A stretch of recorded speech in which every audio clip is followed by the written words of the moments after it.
আসসালামু আলাইকুম সবাইকে, রমজান মোবারক।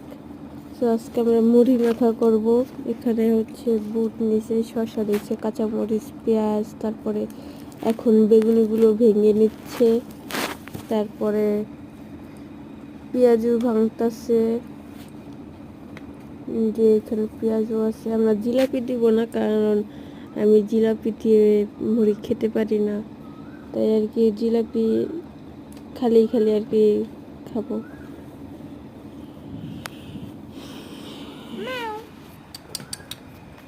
পটল আর এই যে পটল,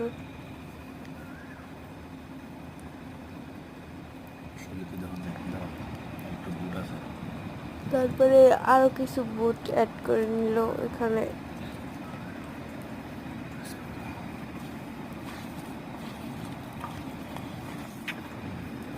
তারপরে যে বুরিন্দা আমরা মুড়ি মাখা দিব না, এখন হচ্ছে মুড়ি ঢেলে নিব। অল্প কিছু মুড়ি নেব, কারণ আমরা মানুষ হচ্ছে 2 জন।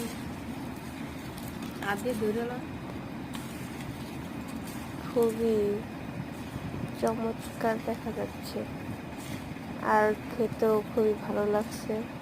আমি জানি না আপনারা কীভাবে জিলাপি দিয়ে মুড়ি মাখা খান, আর ভালো লাগে না। আল্লাহ হাফেজ, সবাই ভালো থাকবেন।